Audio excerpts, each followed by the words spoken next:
February, and the Kraft Tour has returned to Europe for its winter stops. Too cold to play outdoors, so we reflect on tennis's greenhouse effect. Yes, the world of indoor tennis, which makes up nearly a third of the tour. We meet a star of Austrian tennis who has made quite a name for herself on the tour. And we look at the rise of tennis in the land of the rising sun. Welcome to the Kraft Tour Tennis Magazine, everyone. I'm Robin Roberts. In the past month, the 1992 Kraft Tour has moved from the South Pacific to its first stops in Asia, Europe, and the United States. On today's show, we'll bring you highlights of the tour stop in Essen, Germany, where Monica Seles continued her domination, and also its first stop in the United States, the Virginia Slims of Chicago, where Martina Navratilova recorded win number 158. But when we return, we'll take a look at the state of women's tennis. After her defeat by Monica Seles in the final of the Australian Open, Mary Jo Fernandez had predicted that it would be different next time. It wasn't. The American managed just 3 games as Seles took her second title of the year and made it look easy. It was a world number 1 21st consecutive final, equaling Steffi Graf's all-time record. Early this month, she would break that record in Palm Springs. Fernandez showed some resistance in the second set, but couldn't match Seles' all-around game. Mixing brutal ground strokes with deft drop shots, Seles played as if she had a plane waiting on the runway. It didn't have to wait long. The champion was up and away long before the forlorn Fernandez had checked in.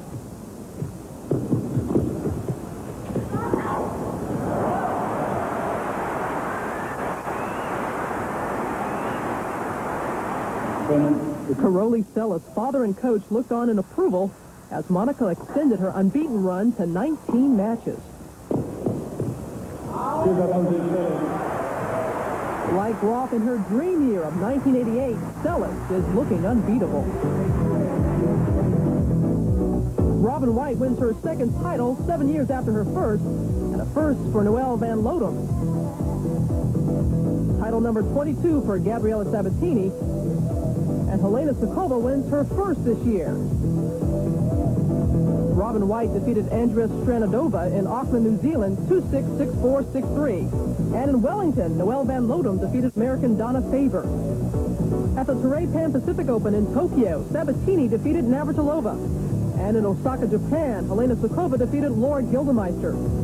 In all of Japan, in fact, tennis has really taken off. Sue Barker has this report. Because we get more support when we're competing in Japan than we do when we're overseas, I feel the people expect me to do well, and it encourages me to try even harder.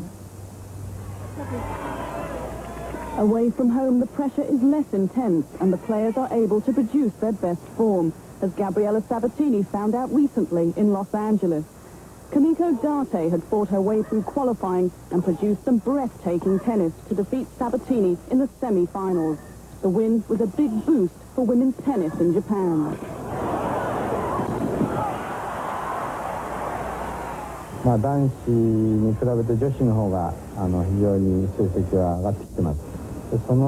The level of women's tennis is gradually improving, considerably more than that of the men's. This is because the women players are taking a more positive part in international tournaments and are always accompanied by their coaches. Secondly, the female players are apt to practice with their male counterparts.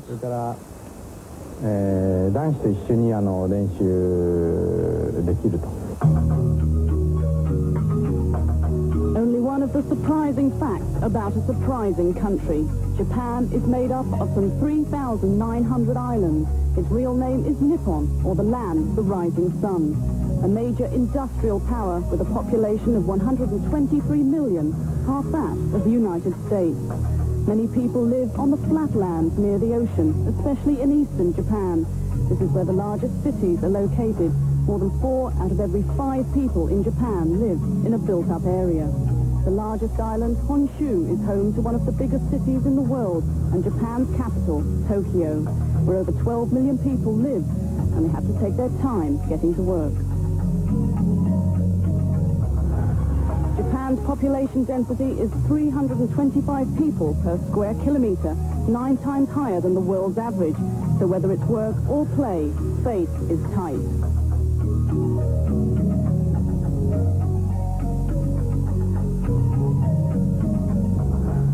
Among the natural hazards to which Japan is subjected are typhoons, earthquakes and volcanoes. No fewer than 67 are still active.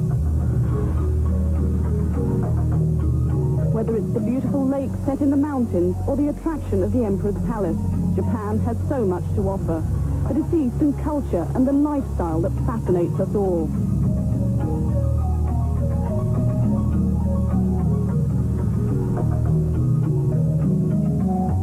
Today, the role of women has changed in Japan. No longer are they content with the role of homemaker. More than 40% of the workforce are now women, and they're beginning to make their mark in a variety of sports as well.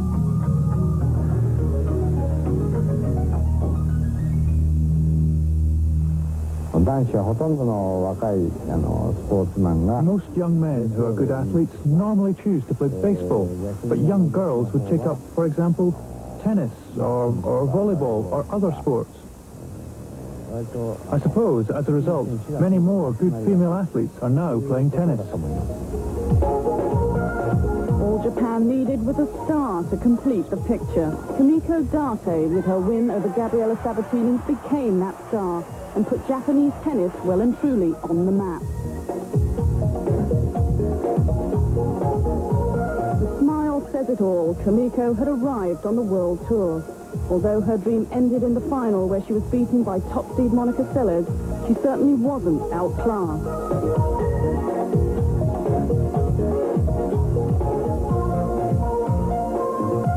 She had hit the headlines in Japan and hopes that her success can inspire youngsters to take up the game.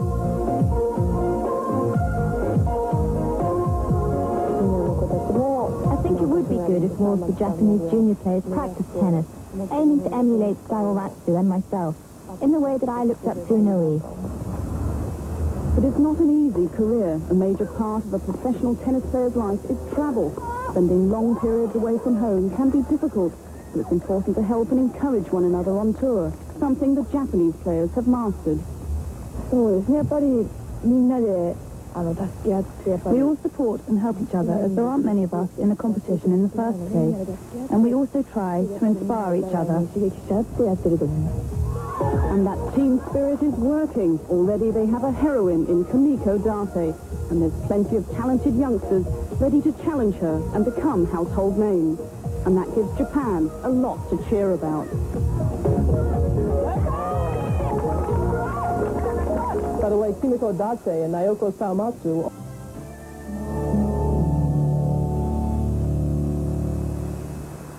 Chicago's been very, very good to me. Anytime I need a title, I just need to play in Chicago. I wish they would have had a tournament about 6 times a year. Once again, Chicago, the city immortalized by Frank Sinatra and terrorized by Al Capone, proved to be Martina's kind of town. The mayor even proclaimed a Navratilova Day in honor of the great champion who had won 11 titles already in the Windy City. Navratilova had been chasing the one title she needed to beat Chris Evert's all-time record for nearly 6 months. And when she took the first set from Jana Novotna, the wait seemed to be over.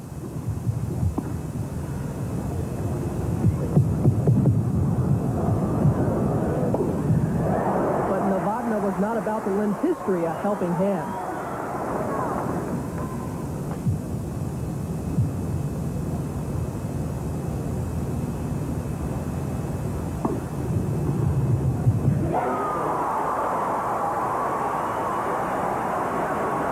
Just as it seemed Martina would fail again in her attempt to win number 158, a late and much disputed call brought new life to the champion and upset Novotna.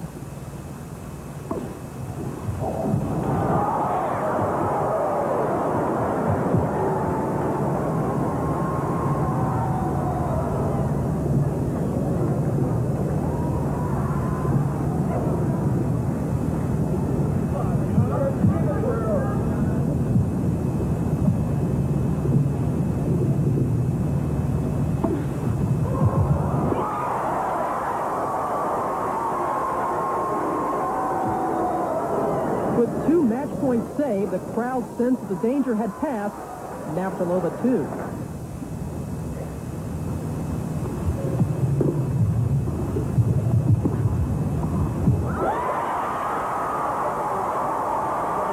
Coach Craig Harden was not so sure, but with one final inch-perfect lob, Navratilova, at the age of 35, and in her 343rd tournament, claimed the 158th title of her illustrious career, more than any other woman in history.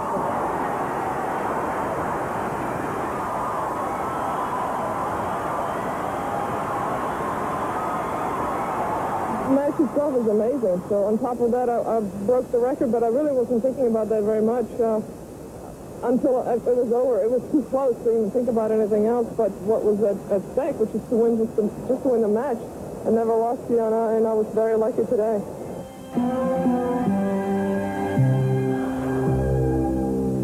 And it's not surprising to find out that Martina Navratilova has the best record indoors.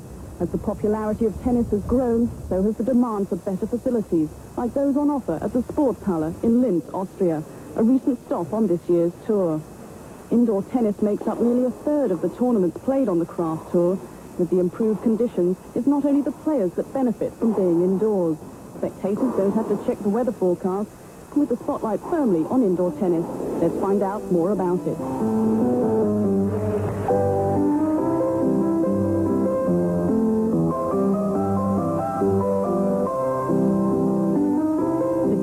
Now lawn tennis actually originated indoors with real tennis, but as the game developed, more tournaments were played outside. However, with the uncertainty of the weather and the tight schedule of the tour, play must go on. So tennis now has a firm foothold indoors. Although there are a variety of indoor surfaces which attempt to strike a balance between player comfort and consistency of bounce, the main one used in competition is the Supreme Court, a rubberized surface. Whatever surface you play on, footwork is always vital. Grass courts offer a softer, kinder surface, and clay courses are able to slide into their shots. But indoors, Supreme is different. The players must remember to always pick up their feet, as the rubberized surface does not allow the foot to slide or turn.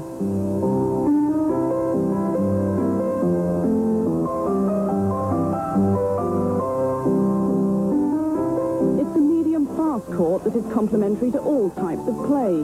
The speed helps the serve volleyer, and the aggressive baseliner likes the high bounce. It's a popular surface, and the players appreciate the advantage of being indoors. The lights are sometimes a problem, but it doesn't take away the enjoyment of playing indoors.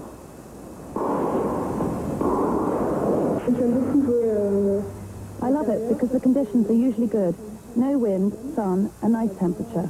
The only disadvantage sometimes is the light, particularly if they're not good enough and there's poor visibility. But without these problems, I love indoor courts because the fast surface suits my game. Mais sinon, c'est souvent des surfaces rapides qui conviennent très bien non plus. And with the increasing number of indoor tournaments, the faster surface is encouraging youngsters to play with a more aggressive style. While players can be guaranteed consistency of bounce and a firm foothold, they can't always be guaranteed practice on the stadium court.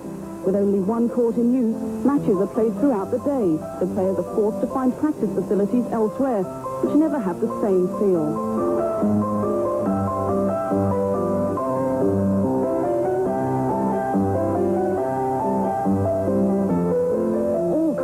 Problems. On grass, it's easy to slip and pull muscles. On a hard surface, the constant pounding can damage joints.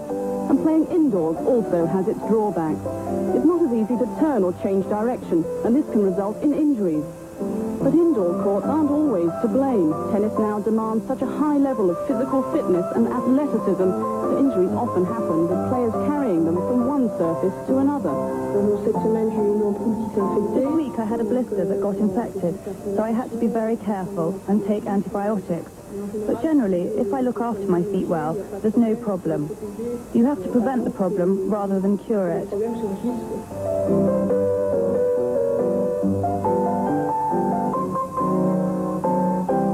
With the different surfaces on the tour, injuries of some form or another are bound to happen. That's life for a tennis player.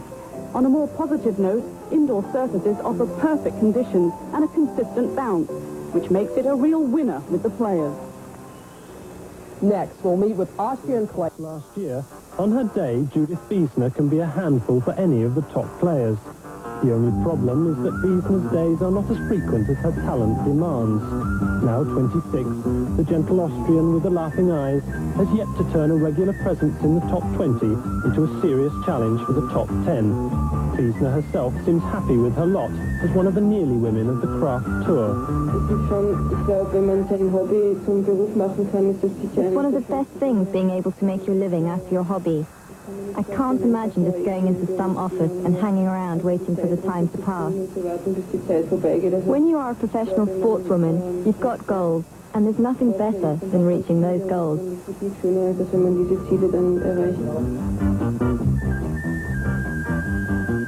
Wiesner does not covet the trappings of stardom.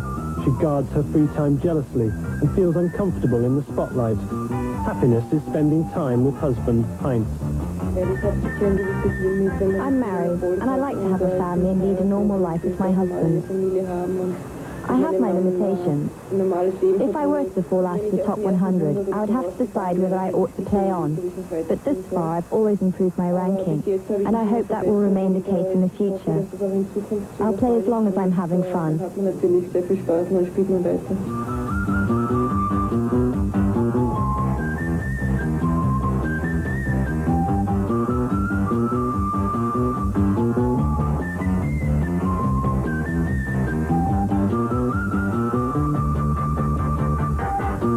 Wiesner has had her chances to earn instant fame.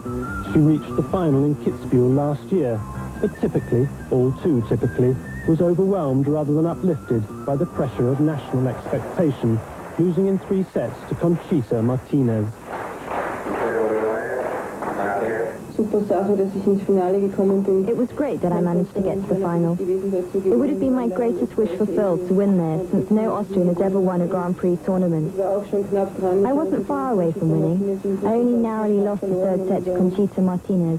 It was obviously sad for me that I lost the final, and at the end I was pretty upset. But in hindsight, I realized that the final was really a success.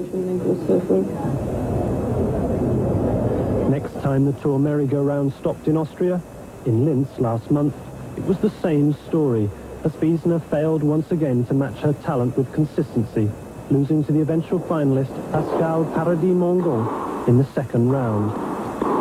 Yet despite the disappointments, her smile never fades for long.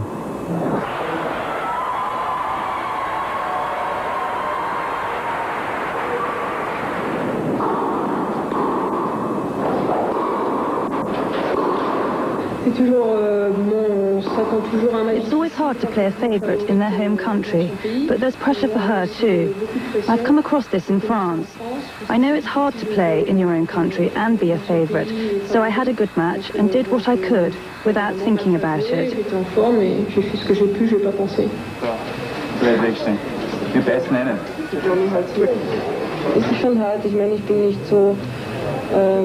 It is hard. I can get pretty depressed when I've lost, but I'm a professional sportswoman, and I know that's all part of the sport.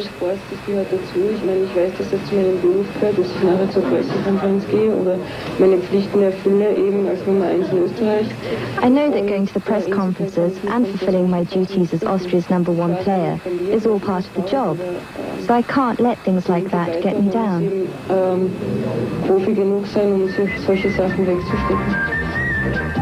And maybe, just maybe, 1992 will be the year the likeable Austrian signs her name in the record books once and for all. At the final in Linz, Pascale Paradis-Mangon was out-hit by the 20-year-old from Kiev, Natalia Medvedeva, her first career title.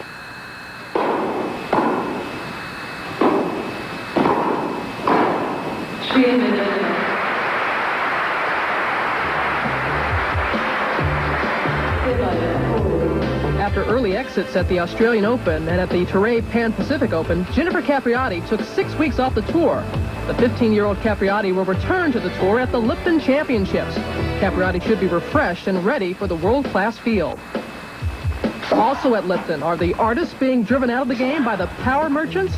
Experts from all areas of the game will be meeting in Key Biscayne to discuss the controversy over the recent technological changes. Should the rules be changed to halt the power servers? Should the balls be made heavier? Should the new breed of super rackets be scrapped? We will keep you informed.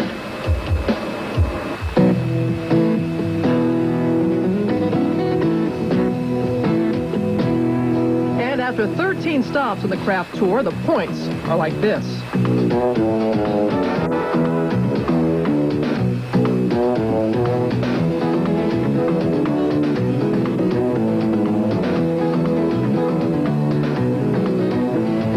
Forts have been kind to 17-year-old Mary Pierce. She's straight in at 15.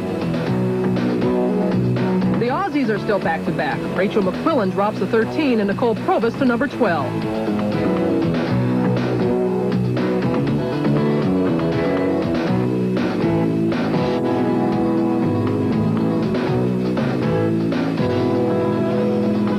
Moving up quickly from 15 to 6 is one of the quickest players on court, Zina Garrison.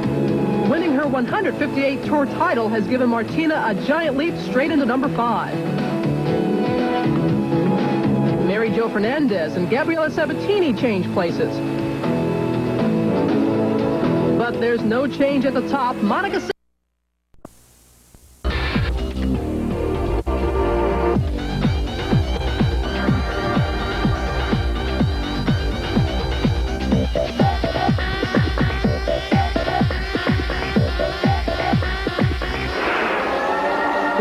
on Kraft Tour Tennis, the big money earners on the tour lend a helping hand, signing up to help charitable causes, giving back to the game which serves them so well.